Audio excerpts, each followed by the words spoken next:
If you're leading anything, maybe a team, a company, even a community project, you probably know that feeling. It's that intense pressure, deadlines breathing down your neck, maybe critics questioning every single move, and just the weight of expectation feels heavy. Real leadership, it seems, isn't forged when the path is, smooth sailing.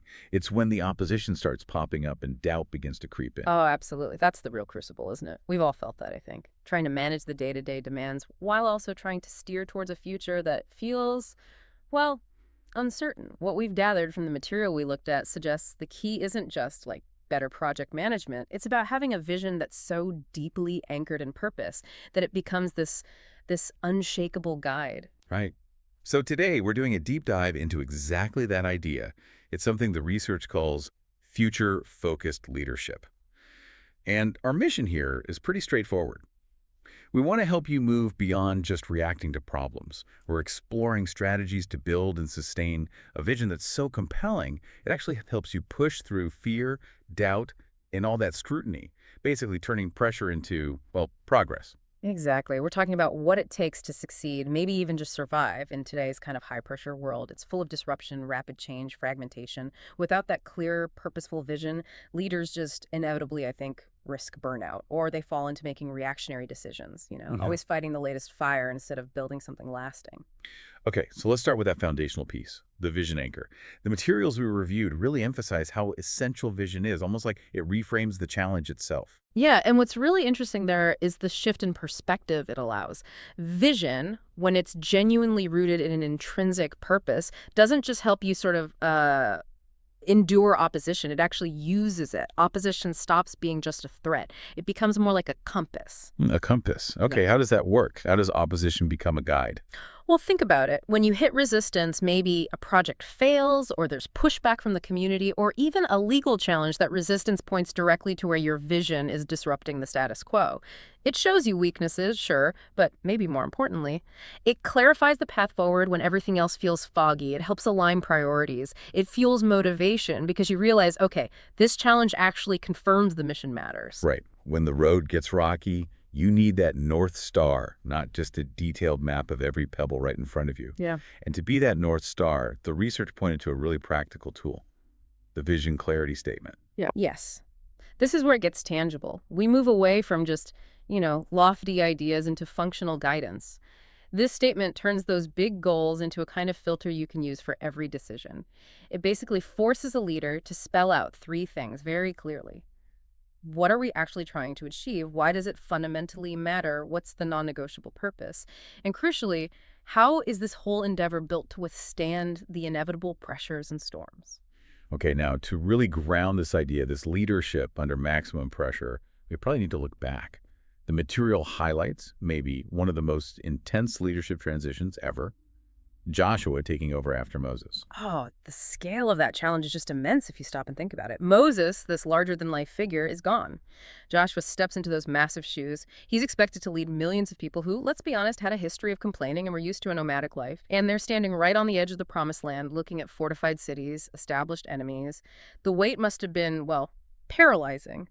It really does sound like taking over a struggling startup with no funding and being told to conquer the market leader, physically. Yet he didn't crumble. And the research suggests it's because his vision was, as you said, fundamentally anchored. Exactly right. His vision wasn't some strategic plan he cooked up in a committee meeting. Its source was this deep foundational conviction. The language used when he's commissioned is so important. It wasn't, hey, you might get this land if you try really hard. It was definite, I am giving, I have given. It framed it as a destiny already set. Joshua's job, then, was to lead the people into that reality that was already, in a sense, guaranteed. Okay, I get the power of that conviction, and that story is incredibly compelling. But how does that translate today? That sense of a divine mandate in our modern, often secular world could easily come across as, I don't know, arrogance or just sheer stubbornness to the people you're leading. How do we bridge that? That is the absolute critical bridge, yes. That a divine mandate idea translates today into an unshakable belief in the mission's ultimate value or rightness, regardless of short-term setbacks. It's that core assurance that the purpose you're serving is bigger than your own comfort, bigger than your career path. The research we looked at pulls out 4 key pillars from Joshua's example that map directly onto modern purpose-driven leadership. Okay, let's unpack those 4 pillars. First one, Yeah. the source of strength. You called it foundational, conviction, and reassurance. Right. This is about understanding that your strength as a leader doesn't ultimately come from your personal talent or charisma. It comes from the faithfulness to the mission itself. For Joshua, the promise was concrete. I will not leave you nor forsake you. For, say, a modern CEO, the parallel strength comes from that unwavering commitment to the core purpose, the conviction that the problem they exist to solve must be solved. Okay, pillar number 2, focus on the what and the who. Yeah. The vision was clear, conquered the land, but it was explicitly collective. It was about you and all this people. It wasn't about Joshua's personal glory. A vision that can actually withstand opposition has to serve something larger, something communal. If it just centers on the leader's ego or their bank balance, it's going to crumble the minute real pressure hits. Makes sense. And the 3rd pillar, the future-focused imperative. You mentioned Joshua being told to constantly reflect on the law, the mission's framework. Exactly. And that wasn't just about, religious study. It was a practical instruction. Keep your eyes fixed firmly on the destination. Reinforce the why behind it all. It helps you avoid getting bogged down or discouraged by the immediate chaos, the failures, the internal squabbles, the critics shouting from the sidelines. It's like the business leader who starts every single strategy meeting by reviewing the company's core values before diving into the tough decisions. Okay, keeping the main thing the main thing. And pillar 4, action rooted in vision. Super critical. Vision isn't passive daydreaming. It demands action. Think about the crossing of the Jordan River. That was a huge calculated risk, a move born directly from that divine instruction. They acted before the path was clear, taking a physical step towards realizing the vision. The vision dictated the action, not the immediate scary circumstances. And we see this pattern in other leaders too, right? The material mentions Nehemiah. He faced intense political maneuvering, even threats of violence from Sanballat, Tobiah, Geshem. But he refused to get sidetracked from rebuilding Jerusalem's walls because his vision, restoring the city's dignity, was just crystal clear. He knew his why. Absolutely. Or think about Paul in the New Testament: shipwrecks, beatings, imprisonment. What kept him going wasn't just grit, it was the powerful conviction that he was answering an upward call. Yeah. That deep conviction provides the fuel when literally everything else seems to be failing. Okay, let's bring this into our world now. Fast forward to today's landscape. Yeah. How does this future-focused leadership actually play out in, say, business or community work? Oh, it applies everywhere complex challenges exist. Take the tech industry. Imagine a startup facing fierce competition, needing to pivot constantly. If their vision is sharply defined, maybe it's something like revolutionize accessible education through AI, that vision becomes their ultimate strategic filter. So it simplifies things in a way. Definitely. When they're debating, should we build feature X or chase funding for feature Y, the leader just needs to ask, does this move us closer to revolutionizing accessible education, or is it just noise driven by short-term market trends or investor pressure? It reframes the work. It's not just coding, it's changing lives.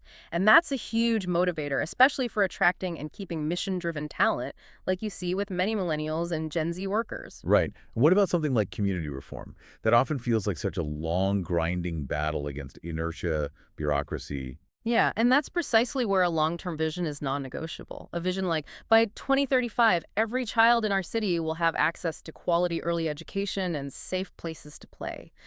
That kind of clarity can mobilize volunteers, it can build coalitions, maybe even across political lines, because the goal is so compelling. Fighting systemic injustice is a marathon, right?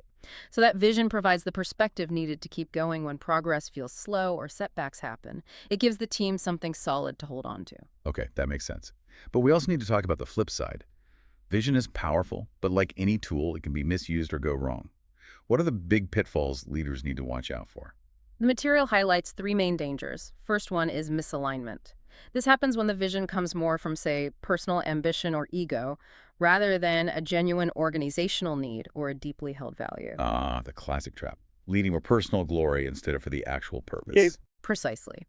If a leader is obsessed with being the biggest player in their field, rather than being laser-focused on faithfully delivering value to their customers or community, their true calling, you might say, that lack of authentic purpose means the whole thing can crumble when real opposition hits. The purpose has to be intrinsically motivating, not just about ego. Okay, misalignment. What's the second danger zone? Inflexibility. The vision itself should be the fixed point, the destination, but the route to get there often needs to adapt.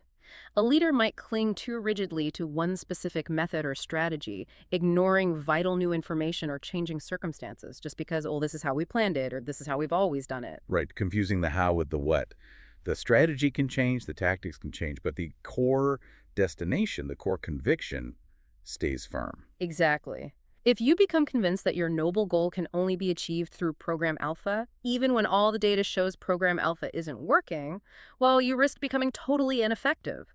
Real vision allows for agile execution, for learning and adapting along the way. And the third pitfall seems related to the people involved, the team actually doing the work. Yes, ignoring stakeholder realities. This is huge. A leader might have this incredible, inspiring vision, but they fail to really engage the people on the ground. Maybe it's the engineering team who knows the tech isn't feasible yet, or the finance department flagging budget issues, or the community members saying, that's not actually what we need. If you don't bring people along, if you don't listen and incorporate their realities, you get resistance, cynicism, maybe even sabotage. A truly visionary leader ensures the mission is shared, not just dictated. Okay, this is really helpful, and it leads us perfectly into the most practical part of our deep dive today. That framework for actually creating a vision clarity statement. This is the actionable tool for listeners, right? A 6-step process to build this living document that connects purpose, goals, and that foundational perspective. Yes, and it really does require carving out focused time, stepping away from the daily whirlwind. Step 1 is the foundation. Seek the core conviction. Before you write a single word, you need quiet reflection. Ask the big questions. What truly burdens our hearts as an organization? What unique gifts or strengths do we possess? Where do we see needs that align with our capabilities? It's about listening first. How do you make that practical, though? Say, in a busy leadership team meeting, how do you facilitate that kind of deep listening? You structure it. Maybe dedicate a specific retreat day or even just a focus session. Start with a really provocative question like, if our organization ceased to exist tomorrow, what specific gap would be left in the world that no one else could fill quite like us? That kind of question forces you to identify your unique contribution, your core reason for being. Wow, that's a powerful exercise. Okay, so once you have that foundational sense, step 2, define core purpose, the why. Right. This is boiling down that existence reason into a concise phrase. And starting with a strong verb helps. Let's use an example, say an organization working with young people. Their core purpose might be something like to empower resilient leaders. Okay, concise and action-oriented. Then step 3, envision the desired future state, the what. This is about painting a vivid picture of success. If you fully achieve your purpose, what does the world look like? What's tangibly different? Who is transformed? For our youth org example, it could be resulting in a generation equipped to build thriving, just communities. You want it to be aspirational, but also concrete enough to imagine. Got it. Step 4 is articulate your distinctive contribution, the how. This is where you differentiate, right? Exactly. What's your unique approach? What specific strengths do you leverage? Continuing the example. By providing mentorship grounded in ethical frameworks and fostering real-world problem-solving skills. This clarifies your specific niche, how you achieve the what. Okay, so you have the why, the what, the how. Then step 5 is simply synthesize. Pull it all together into one clear, memorable statement. Maybe not short, but clear, for our example. To empower resilient leaders, resulting in a generation equipped to build thriving, just communities by providing mentorship grounded in ethical frameworks and fostering real-world problem-solving skills. Everyone in the organization should be able to understand it, maybe even recite the core parts. And finally, crucially, step 6, live and communicate. Arguably the most vital step. This statement isn't just for a strategic plan document gathering dust on a shelf. It needs to be the active filter for decisions. New projects, do they align? Potential hires, do they resonate with this? Budget cuts, what protects the core vision? You have to communicate it constantly, weave it into everything, and revisit it periodically to make sure it still rings true. This whole framework, it seems, helps ensure leadership isn't just about putting out fires or surviving opposition. It's about actually using that pressure to clarify the path and keep moving forward purposefully. That's really the heart of it. The deep, sustaining power comes from that conviction. Whether you frame it as divine or deeply principled, that you're part of a narrative much bigger than yourself, bigger than the immediate crisis. That conviction fuels focus, it fuels courage, and it empowers the entire team to see their daily grind as part of something significant and lasting.